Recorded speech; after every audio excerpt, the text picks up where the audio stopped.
नमस्कार, मैं हूं अमृता निमेश जैन और आप देख रहे हैं नादी टीवी। बुलेटिन की शुरुआत करेंगे इस वक्त की बड़ी खबर के साथ जो कि भोपाल से मिल रही है। एमपी विधानसभा का बजट सत्र शुरू है। 22 ध्यानाकर्षण सवालों पर आज चर्चा की जाएगी। 2022-2023-24 के बजट में अनुदान को लेकर चर्चा होगी। सदन में आज भी हंगामे के आसार व्यक्त किए जा रहे हैं।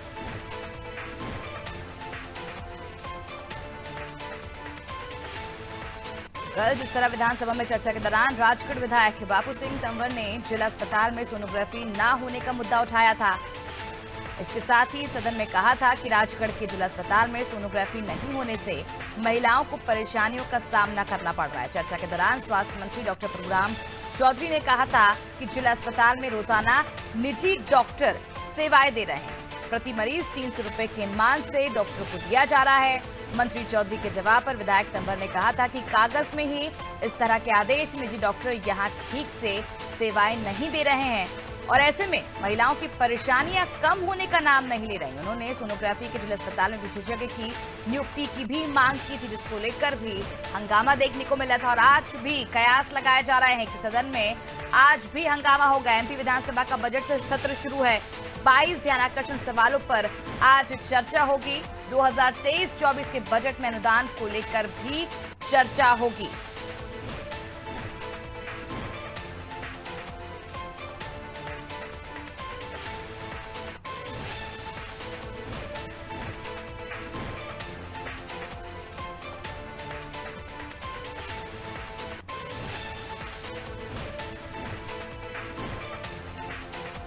ज्यादा जानकारी के लिए रुक करते हैं संवाददाता विवेक पांडे की। और विवेक, एमपी विधानसभा का बजट सत्र शुरू हो रहा है, ऐसे में आज भी यही कयास लगाए जा रहे हैं कि हंगामा हो सकता है। बिल्कुल, कल सदन की कार्रवाई शुरू हुई और उसके बाद महू के मामले में सदन में विपक्ष ने मुद्दा उठाया कि आदिवासी युवती की मौत हुई और पुलिस ने फायरिंग की, जिसकी वजह से एक युवक की मौत हुई। कुछ घंटों के बाद प्रश्नकाल चलता रहा, गृह मंत्री ने जवाब दिया, लेकिन सदन की कार्रवाई कुछ देर के लिए 10 मिनट के लिए स्थगित करनी पड़ी क्योंकि सदन में विपक्ष की तरफ से काफी हंगामा हुआ। सदन में विपक्ष की ये मांग थी कि आदिवासी परिवार को 1 करोड़ रुपए का मुआवजा दिया जाए, सरकारी नौकरी दी जाए। लिहाजा सरकार ने 10 लाख रुपए फौरी तौर पर राहत और एक व्यक्ति को परिवार में नौकरी देने की बात कही है और इस पूरे मामले की मजिस्ट्रेटियल जांच कराने के निर्देश दिए हैं। आज विधानसभा में 2 शासकीय अशासकीय संकल्प पारित होंगी, जिसमें एक विषय है कि निषादपुरा रेलवे स्टेशन का नाम कैलाश सारंग रेलवे स्टेशन कर दिया जाए। इस पर चर्चा होगी और खासतौर पे 22 ऐसे ध्यानाकर्षण के मुद्दे लगाए गए हैं जिनमें विधायक इन प्रश्नों को विधानसभा सत्र के दौरान पूछेंगे। लेकिन कल जिस तरीके से आदिवासी के मौत के मामले में सदन में हंगामा हुआ, आदिवासी विधायकों ने सदन से वॉकआउट कर दिया, आज भी कमोबेश यही स्थिति बनने वाली है क्योंकि सरकार ने जो विपक्ष की मांग है उसको पूरा नहीं किया है। और कल सरकार से पहले कांग्रेस ने एक टीम बना के और घटना स्थल पर लोगों जो घटना से पीड़ित परिवार है उनसे जाके चर्चा की थी। तो सदन में वो तमाम जो विधायक हैं वो भी अपनी बात रखेंगे कि वो कल गए और घटना को लेकर क्या उनके परिजनों का कहना है और सरकार के पास जो जानकारी आई और गृह मंत्री ने जो जानकारी सदन में रखी उसमें क्या विरोधाभास है। तो इस विषय को लेकर सदन में जरूर हंगामा हो सकता है कि आदिवासियों के मामले में कल सभी जो आदिवासी वर्ग से विधायक थे विपक्ष की ओर से उन्होंने विरोध किया था और ये कहा था कि सरकार इस पूरे मामले की मजिस्ट्रेटियल जांच कराए। आदेश जरूर दे दिए गए लेकिन ये बताना संभव नहीं हुआ कि आखिर ये जांच कब तक पूरी हो जाएगी और इसी बात से नाराज होकर विपक्ष ने कल हंगामे की स्थिति पैदा कर दी। और जब संसदीय कार्य मंत्री नरोत्तम मिश्रा अपना वक्तव्य रख रहे थे इस महू के मामले को लेकर, उस दौरान कई बार उन्हें रोकने की कोशिश की। बीच में अध्यक्ष ने ये कहा कि संसदीय कार्य मंत्री का जो व्यक्तित्व जो अपनी बात है वो रख सके, उसके बाद विपक्ष कहे। लेकिन जो बात कही गई इसको लेकर विजय लक्ष्मी साधु, सज्जन सिंह वर्मा, हीरालाल अलावा सहित कई विधायकों ने वॉक ओवर कर दिया। आज भी यही स्थिति बनने के आसार रहेंगे। ध्यानाकर्षण के मुद्दे काफी ज्वलनशील है जिसको लेकर सरकार से सवाल किए जाएंगे और कल कई मामलों को लेकर सरकार खुद उलझी थी और यहाँ तक कि मंत्री जवाब नहीं दे पा रहे। ये एक सबसे बड़ी बात सरकार के लिए चुनौतीपूर्ण भी रहेगी कि आज ध्यानाकर्षण के दौरान मंत्री सही जानकारी दें, क्योंकि कल एक सवाल को लेकर खाद्य आपूर्ति मंत्री बिसाहू लाल ने जवाब नहीं दिया और अध्यक्ष को ये कहना पड़ा कि इस पूरे मामले की अगर कोई भी जानकारी नहीं दी जा रही है सदन में तो अधिकारियों के खिलाफ कार्रवाई की जाएगी। आज भी कमोबेश यही स्थिति बनेगी। बहरहाल 11 बजे से विधानसभा की कार्रवाई शुरू होगी और उसके बाद प्रश्नकाल के दौरान ध्यानाकर्षण के साथ साथ जो स्थिति बनी रहेगी वो पूरी स्थिति को लेकर सदन में क्या कार्रवाई हो रही है इसकी जानकारी अपडेट होती रहेगी। बिल्कुल, अब देखने वाली बात होगी सरकार जो आने वाली सामने चुनौतियां हैं उसको कैसे पार पाती है। बनी रही हमारे साथ विवेक, आपसे और जानकारी हम लेंगे। कल भी हमने देखा था कि इन मुद्दों को लेकर हंगामा देखने को मिला था विधानसभा बजट सत्र के दौरान, और आज भी यही कयास लगाए जा रहे हैं कि आज भी कई मुद्दे जो हैं उस पर सवाल पूछे जाएंगे विपक्ष की ओर से। अगर सहमत नहीं होंगे सत्ता पक्ष के जवाबों से तो कहीं ना कहीं एक बार फिर हंगामे की भेंट चढ़ता रहेगा सदन का सत्र। चलिए बात करते हैं अगली बड़ी खबर की ओर, जो कि भोपाल से मिल रही है। सीएम शिवराज सिंह चौहान का बुरहानपुर खरगोन दौरा रहेगा। सीएम जिले के कार्यक्रमों में शामिल होंगे। 300 करोड़ के छात्रवृत्ति बांटेंगे सीएम। 69 करोड़ के 7 कार्यों का शिलान्यास भी इस दौरान किया जाएगा। तो इस वक्त की बड़ी खबर आपको बता रहे हैं, सीएम शिवराज सिंह चौहान का जो बुरहानपुर और खरगोन दौरा रहेगा। चलिए एक बार फिर रुक करते संवाददाता विवेक पांडे की। विवेक, सीएम शिवराज सिंह चौहान का जो बुरहानपुर और खरगोन दौरा रहेगा से जुड़ी क्या जानकारी? कल ही बुरहानपुर के दौरे पर रहने वाले थे, लेकिन कर्नाटक में सभा थी और रोड शो था और मुख्यमंत्री मध्य प्रदेश आने में लेट हो गए और इसी वजह से जो प्रस्तावित दौरा था उसे आज पूरा किया जाएगा। बुरहानपुर और खरगोन में मुख्यमंत्री के 2 कार्यक्रम आयोजित किए गए हैं। बुरहानपुर में पूर्व सांसद और प्रदेश अध्यक्ष स्वर्गीय नंद कुमार चौहान की मूर्ति का अनावरण करेंगे। इसके अलावा स्व सहायता समूह आजीविका मिशन के तहत ट्रैक्टर वितरण किया जाएगा और 300 करोड़ रुपए की जो छात्रवृत्ति की राशि है वो छात्रों को आवंटित की जाएगी। सबसे महत्वपूर्ण बात है कि मुख्यमंत्री ने जो वादा किया था बुरहानपुर में कि नंद कुमार चौहान की मूर्ति लगाई जाएगी, उसकी कवायद 1 साल बाद अब पूरी होने जा रही है और मुख्यमंत्री खुद स्थानीय नेताओं के साथ मौजूद रहेंगे और इसके अलावा आगे की क्या चुनाव को लेकर रणनीति रहेगी इस पर भी चर्चा की जाएगी।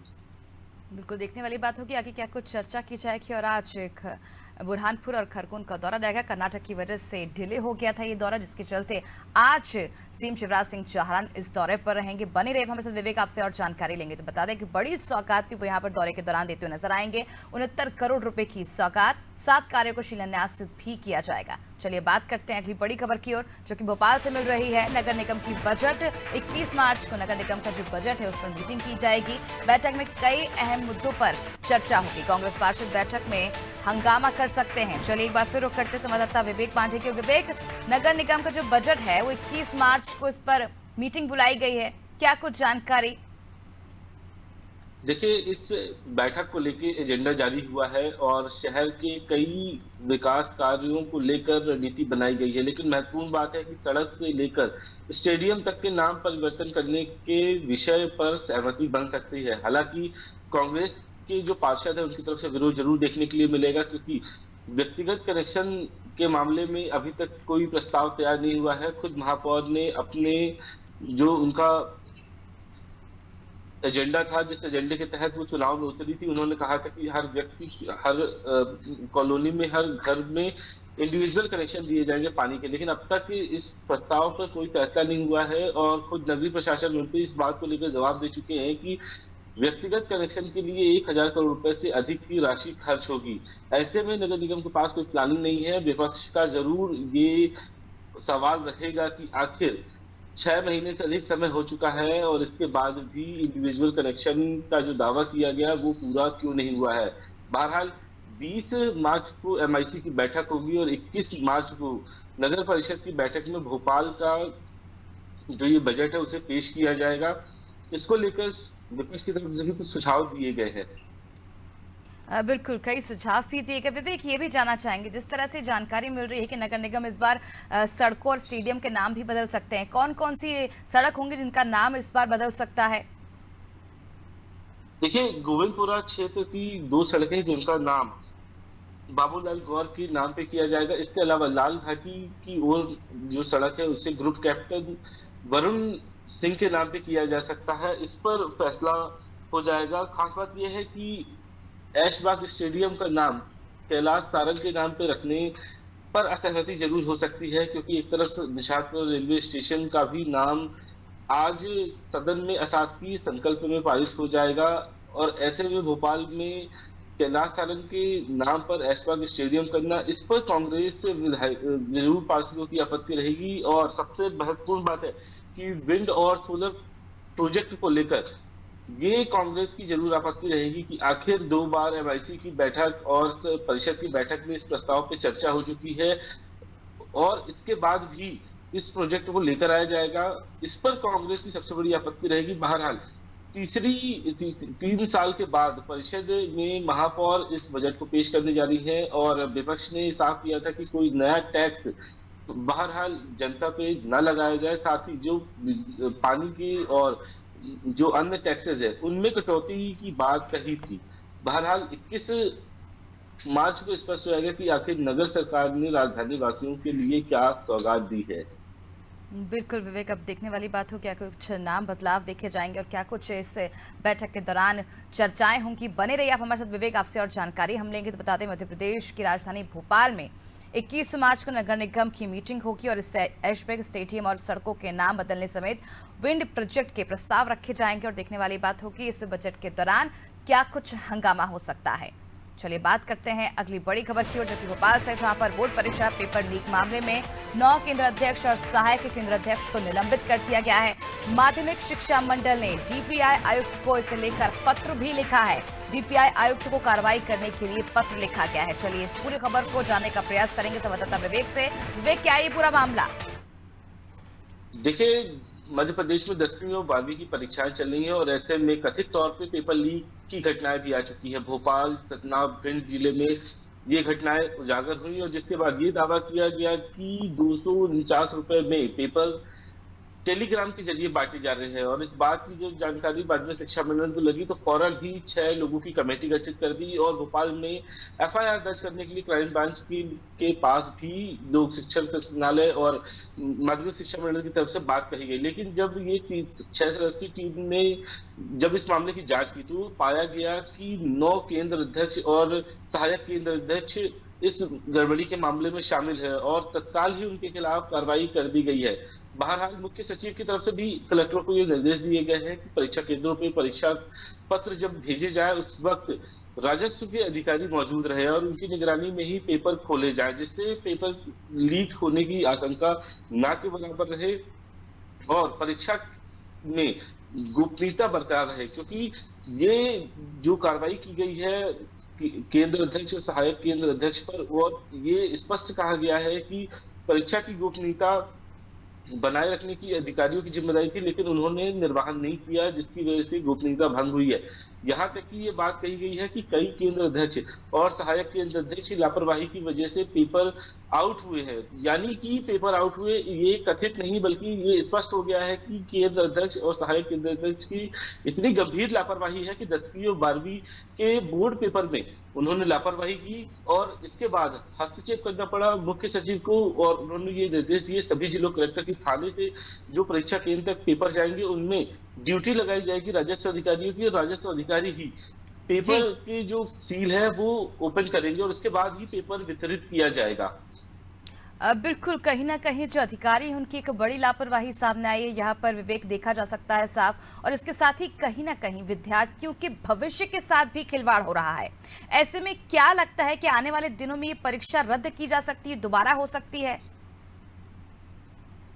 बिल्कुल, इसके आसार तो फिलहाल दिखाई नहीं दे रहे कि परीक्षाओं को रद्द किया जाएगा, लेकिन हाँ, सवाल इस बात का है कि इतनी चाक चौबंद व्यवस्था के बीच में स्कूल शिक्षा विभाग के ही जो अधिकारी हैं उनकी तरफ से इतनी बड़ी लापरवाही की गई और खुद पेपर आउट कराने के मामले में शामिल रहे। और ये बात कही जा रही है कि अब लोक शिक्षा संचालय उनके कारण बताओ नोटिस करने के साथ साथ कई और अधिकारियों को भी निलंबित कर सकता है, क्योंकि 72 घंटे के अंदर ही 9 अधिकारियों पर गाजगिरी है, तो माना जा रहा है कि पूरे प्रदेश भर में भी इस तरीके की कार्रवाई और हो सकती है। सवाल इस बात का है कि 10वीं और 12वीं की परीक्षा बोर्ड होती है और इसी में सबसे ज्यादा स्टूडेंट तैयारी करते हैं, और ये काफी अहम परीक्षा मानी जाती है, और ऐसी परीक्षा में गोपनीयता भंग होना यानी कि पेपर आउट होना, ये छात्रों के भविष्य के साथ सबसे बड़ा खिलवाड़ है। और इसी के मद्देनजर रखते हुए कल लोक शिक्षा संचालय ने 9 अधिकारियों के खिलाफ कार्रवाई कर दी है।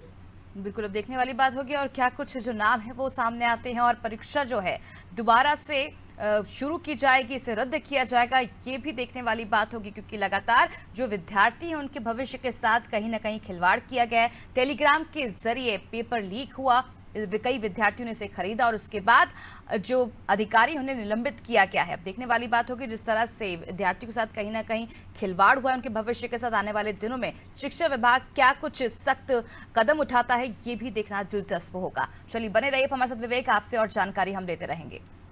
चलिए बात करते हैं मौसम की। इस वक्त की बड़ी खबर, मध्य प्रदेश में लगातार बदल रहा है मौसम। कई शहरों में बारिश के साथ ओले गिरने की संभावना व्यक्त की जा रही है। भोपाल, इंदौर, उज्जैन, नर्मदापुरम, रीवा संभाग में बारिश की संभावना व्यक्त की गई है। जिलों में बारिश के साथ साथ ओले गिरने की भी संभावना है। 20 मार्च तक मौसम स्थिर रहेगा। मध्य प्रदेश में लगातार मौसम में बदलाव देखा जा रहा है। विवेक, एक बार फिर मध्य प्रदेश का जो मौसम है उसने करवट ली है। बिल्कुल, ये माना जा रहा था कि फरवरी के अंतिम सप्ताह के बाद मार्च में काफी गर्मी का एहसास होगा, लेकिन 3 बार मौसम में बदलाव हुए हैं और इसका खामियाजा किसानों को भुगतना पड़ा है। पिछले 7 दिन पहले जो बारिश हुई थी उसकी वजह से ओलावृष्टि और बारिश करते किसानों की फसल को नुकसान हुआ था, लेकिन अभी भी स्थिति यही बनी हुई है कि 20 मार्च तक मौसम ऐसा ही रहेगा। कल भोपाल सहित कई जिलों में बारिश हुई है। आज ओले गिरने की संभावना बनी हुई है। ऐसे में किसानों को सबसे ज्यादा नुकसान होगा। गेहूं और चने की फसल खड़ी हुई है और सरकार भी इस तरफ ये इशारा कर चुकी है कि किसानों को राहत दिलाने के लिए मुआवजा दिया जाएगा। बहरहाल अब तक जो सर्वे की कार्रवाई है वो कई जिलों में शुरू नहीं हुई है और इस बात पर आपत्ति जताते हुए कल कलेक्टरों को ये निर्देश जारी किए हैं कि जल्द से जल्द उन्हें मुआवजा दिलाने के लिए सर्वे रिपोर्ट भेजी जाए, जिसके आधार पर फसल बीमा राशि के तहत उन्हें मुआवजा दिया जा सके।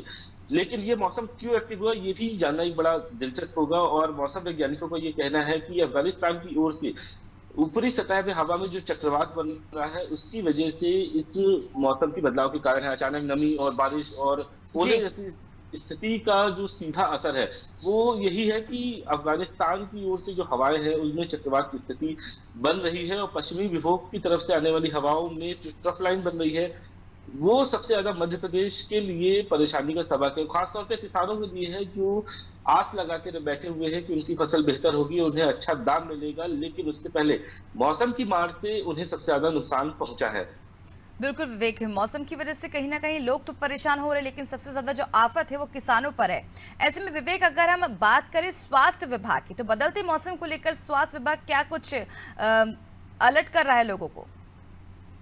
देखिए, एक नया वायरस इन दिनों काफी चर्चा में है, H3N2। ये वायरस काफी ज्यादा परेशानी लोगों के लिए खड़ी कर रहा है और भोपाल में कल ही एक ऐसे ही वायरस से जुड़े हुए संक्रमित व्यक्ति की रिपोर्ट पॉजिटिव आई है। प्रभाकर तिवारी CMH भोपाल है और उन्होंने ये पुष्टि की है कि उस व्यक्ति को खांसी सर्दी से जुड़ी हुई समस्या है, लेकिन कोई ज्यादा क्रिटिकल कंडीशन नहीं है। लेकिन ये भोपाल में पहला ऐसा मरीज है जो इस वायरस से संक्रमित हुआ है और अब जो सैंपलिंग की जाएगी कोविड की, उसमें पहले की तरह ही लोगों को प्रोटोकॉल का पालन करने के निर्देश दिए गए हैं। लोग मास्क लगा के रखें, सोशल डिस्टेंसिंग का पालन करें। इसके अलावा जो अन्य भीड़ में न जाएं, तमाम जो एहतियात बरतने की जरूरत है अब उसे पालन कराने की जिम्मेदारी स्वास्थ्य और प्रशासन की रहेगी। बहुत बहुत शुक्रिया विवेक तमाम जानकारी की। तो बता दें, लगातार आम जनता जो है इस बदलते मौसम से परेशान है, वहीं किसानों के सामने भी एक बड़ी आफत हो गई है लगातार इस बारिश को देखते हुए। और अगर बात करें स्वास्थ्य विभाग की, तो स्वास्थ्य विभाग भी लोगों को सतर्क रहने की सलाह दे रहा है। H3N2 वायरस का पहला केस भी मध्य प्रदेश में आ चुका है, जिसे लेकर स्वास्थ्य विभाग लगातार लोगों को नसीहत दे रहा है कि अगर सर्दी जुकाम आपको हो तो आप सीधे डॉक्टर से संपर्क करें, किसी भी तरह की लापरवाही ना बरतें। फिलहाल मेरे साथ इस वक्त की बुलेटिन में इतना ही। आप देखते रहिए अनादि टीवी। नमस्कार।